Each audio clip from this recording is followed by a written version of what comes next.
그러면 여기에 시산표에 2월 상품 가는 게 추가돼야 됩니다. 10만. 여기 10만 원 추가돼야 됩니다. 그러면 대변에도 이게 10만 원만큼 이게 커지든지 커져야 되는데 커지도록 하도록 하겠습니다. 이게 문제를 바로 만들어 가지고 강의하다 보니까 이런 조금 실수가 있는데 봐주시기 바랍니다. 자, 그러면 그 다음 뭐를 해야 됩니까? 시산표가 일치됐다. 그 다음에 수정 붕괴했다. 그 다음에 정산표를 만든다. 이런 거죠. 정산표. 요거는 마지막으로 하겠습니다. 정산표 마지막으로 하고 바로 본 절차에 가겠습니다. 자, 본 절차에 갑니다. 본 절차에 제일 먼저 하는 게 뭡니까? 손익계정을 만든다. 손익계정 뭡니까? 바로 손익계산서. 보고서식으로 쓰면 손익계산서가 된다. 그러면 거기는 수익, 비용을 모으는 거죠. 수익은 요거고, 비용은 하나, 둘, 셋, 넷, 5개. 한 계정의 잔액을 다른 계정에 옮기는 겁니다. 이 원래는 대체 분계를 해야 됩니다. 해야 되는데, 여러분이 전산회계 한다고 생각하면 돼요. 자, 이거를 여기에 나누면은 정보가 안 나오니까 모으는 거죠. 줄로 보내는 거는 한 계정의 잔액을 다른 계정에 보내기 위해서는 이 계정이 없애버립니다. 반대 계정에 같은 금액을 적으면 없어지고 저게 나타나는 거죠. 집게 된다. 그 다음에 매입 계정을 잘 보세요. 매입 계정은 3,100 이렇게 되죠. 샀는 게 3,000이고 2월 상품이고 사온 게 500 이렇게 되니까 2,500, 2,600이 되죠. 2,600이 어디로 갑니까? 손익계정에 보내주면 이 손익계정이 2,600이 뭐냐 하면 매입계정이 잔액입니다. 매입은 비용이기 때문에 차변에 나타나니까 여기에 나타나는 거예요. 그죠? 이렇게 나타나요. 이 매입계정에는 매출원가 계산된다는 거죠. 매출원가라는 건 뭡니까? 판 상품을 사원값입니다. 판 상품을 판매하고 받은 값은 이기고 사원값은 이거니까 이 차이가 이거하고 매출총이 상품 팔아서 남긴 이게 됩니다. 그래서 이게 개념이 매출원가라는 겁니다. 매출원가라는 것은 판 상품을 사원값. 더 명확하게 계산하면 기초 상품 재고의 2월 상품이죠. 플러스 단기 1년 동안 샀는 거 플러스 마이너스 기말에 팔리지 않는 상품 2월 상품 빼면 판 상품을 사원값. 기초 상품 재고의 플러스 단기 매입액 마이너스 기말 재고 매출원가. 매출원가는 판 상품을 사원값. 판 상품 판매한 금액이 매출. 그리고 이게 상품 팔아서 남긴 이익이죠. 그 다음에 상품 팔고 그 다음에 들어간 비용이 뭐 있느냐? 이게 손익 봉급 준 거 있죠. 500 이게 봉급을 500 주고 그 다음에 임대료, 임차료가 손익계정에 100 가고 임차료 100 주고 또 감가상각한 거 50 손익계정에 가는 거죠. 손익계정 감가상각비 50 이거는 눈에 보이지 않는 거린. 그 다음에 대손상가 손익계정에 보낸 손익계정에 대손상각. 그러니까 요 자체에서 수익 마이너스 비용 하면은 1년 동안의 총 수익은 이거고 계정 평균을 시키면은 이게 수익보다 크니까 단기 순이익이 되겠습니다. 그죠? 단기 순이익. 만약에 이게 크면 단기 손실이 돼가지고 여기 대변을 보태줘야 금액이 일치하는 거죠. 그래서 요 의미는 상품 팔아가 남긴 이익은 요거 마이너스 요거 하면 상품 팔아 남긴 이익인데 그 다음에 부수적인 이런 비용을 빼니까 요거 남았다 이런 이야기죠. 그래서 3,200에 이게 6,100원?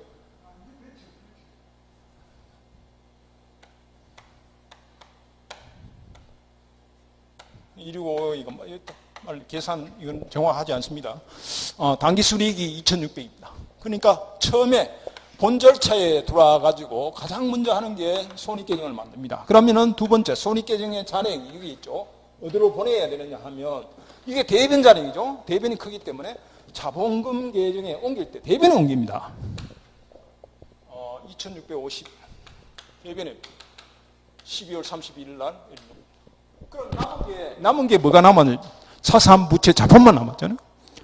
수익 비용은 다 정리돼가지고 손익계정에 반영되고. 그래서 1년 동안 성과만 계산돼가 남는 거죠. 그럼 나머지 이건 어디 되겠어요? 장부를 마감합니다. 장부를 마감합니다.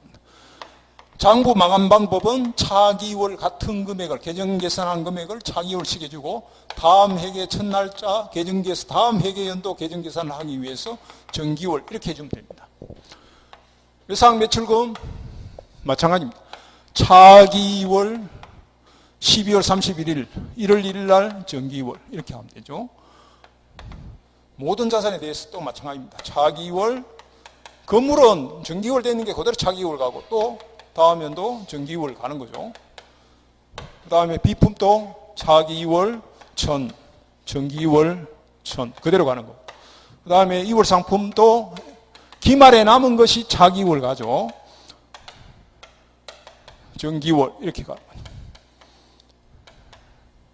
그 다음 행연도 이건 마찬가지로 1월 1일 날 매입한 걸로 잡았고 이것도 차기월 3천 1월 1일 날 정기월 3천 이거 차기월 1천 1월 1일 날 정기월 1천 이게 하나밖에 없는 거는 겹줄을 바로 꺼주면 되고 두 개 합할 경우에는 두 줄을 꺼야 돼요. 쉽게 하는 차기월 1천 그 다음에 이것도 차기월 50 이렇게 하면 되거든요.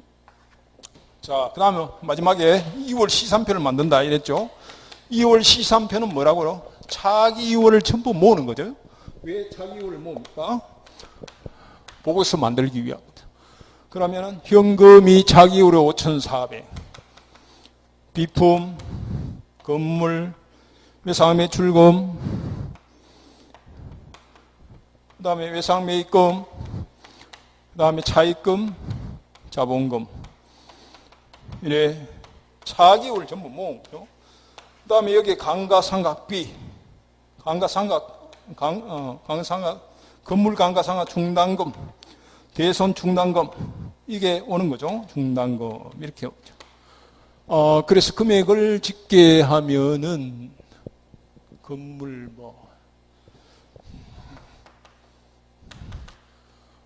외상 매출금이 6천, 외상 매입금이 3천, 다음 차입금 1천, 자본금 6천, 8,650인가? 그 다음에 감가상각 중단금 100,000입니까? 1,000. 그 다음에 이거 50.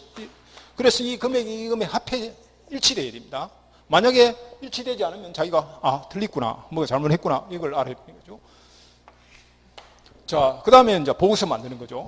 그럼 손익계산서를 보고서 식으로 바꾸면 되죠. 그럼 뭐 할 때 무슨 회사 1월 1일부터 12월 31일까지 어느 회계 기간의 성과잖아요. 그리고 손익계산서 이렇게 하고 당기순이익 이렇게 표시해 주면 됩니다. 약식으로. 그 다음에 손익계산서는 그렇고 재무상태표는 이게 2월 4일 대신에 무슨 회사, 요거는 회계 기업 실체를 이야기하는 거고 12월 31일에 재무상태 이렇게 하고 다른 걸 다 똑같은데 여기에 보면 감가상각은 뭡니까? 건물에 대한 거잖아요. 건물에 대해서 건물을 이렇게 해놓고 원래 건물값은 그대로인데 요 금액이 중단금 설정이 100으로 해야 되는 요 차변에 대변에 2월 시산변에 대변이 있는데 보고서는 이렇게 차변에 보냅니다. 감가상각 충당금 이렇게 표시를 해가지고 1,000만 원짜리인데 100원 아니까 이렇게 표시해 줘야 됩니다.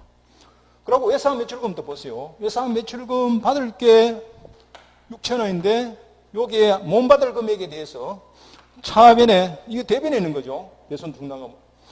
대손 중단금 이래가 빼주는 거죠. 요 차변에 표시하는 대신에 6천만 원 받을 게 있는데 50 대손되니까 5,500 5,950 이렇게 하면 돼요. 그러고 다른 거는 그대로 적어주면 되고. 그러고 외상매입금, 차입금, 자본금 똑같은데 원래 있었는 자본금하고 손익계정에 넘어온 거하고는 구분해 줘야죠. 당기순이 이렇게 구분해. 그래서 대차가 일치되면 자기가 회계가 잘 됐구나 하는 것을 알 수가 있습니다. 그러면 마지막으로 정산표를 한번 보겠습니다. 정산표를 왜 만드느냐?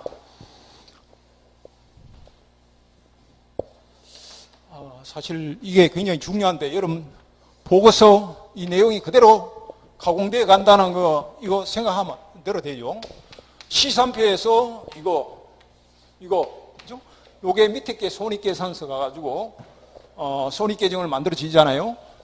이게 손익계산서가고 요 손익계정의 전액을 자본금계정에 반영하면 이 남은 게 차기울, 정기울 된 거죠. 그러니까 시산표의 이 금액이 수정분계가 반영되지 않는 상태였으니까 조금 차이 납니다. 이 보고서하고 차이 나지만 정보가 가공되지 않고 그대로 변하지 않고 가공되어가 간다는 거죠. 정산표가 과거에는 굉장히 중요했습니다. 결산을 수작업으로 하기 때문에 정산표를 만들 때 이거를 근거로 해가지고 결산을 미리 보는 거죠.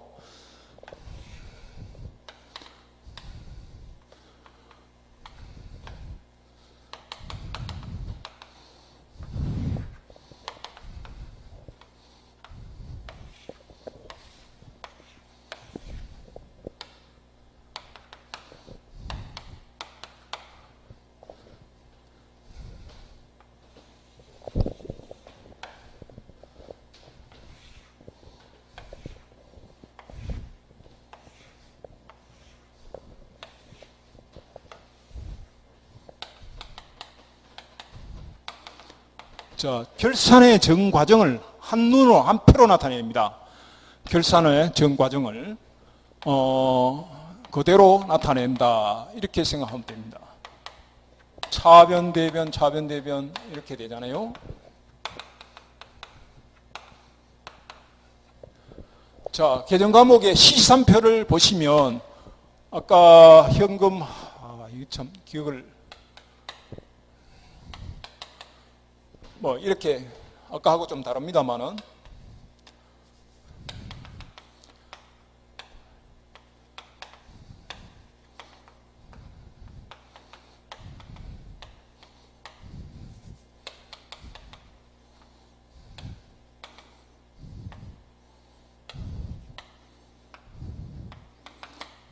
이거 작성하는 원리만 알면 되니까 제가 간단하게 해서 바로 표시를 결과만 보도록 하겠습니다. 자, 여기에 시산표를 보면 이 금액이 있을 거 아닙니까? 자, 외상 매출금, 이품, 외상 매입금 이렇게 이 시산표입니다. 시산표는 총계정 연장에 있는 모든 것을 합계한 거 아닙니까? 합계하는 겁니다. 그러면 이 시산표의 금액이 이거하고 차변 금액하고 대변 금액하고 같습니다. 수정 분계가 만약에 없다면 이 수정할 게 없으면 이 장부상으로 계정 계산한 것이 그대로 어디로 갑니까? 손익계정의 것은 자산 재무상태표니까 그대로 어디로 가느냐 하면 여기가 있잖아요. 여기 간다는 거죠. 재무상태표에 갑니다. 그러면 남은 수익과 비용은 손익계 수정할 게 없으니까 어디로 가야 됩니까? 여기 손익계산서 여기 가는 거죠. 손익계정을 만들죠. 이 수익은 1로 오는 거죠. 매출은 1로 옵니다. 계정 과목은 시산표, 수정분계, 손익계산서, 재무상태표에 공통으로 들어갑니다. 매입은 이해됩니다. 수정분계 없으면 이게 팔린 게 되니까 매입이 여기 옵니다. 여기 그대로 오는 거죠. 보고서에 바로 갑니다. 급여도 바로 오고 임차료도 바로 오고 따라서 수익과 비용을 대응시키면은 6천 돼야 되니까 3,600 합니까? 2,400 이렇게 성과가 되고 성과가 되는 거죠.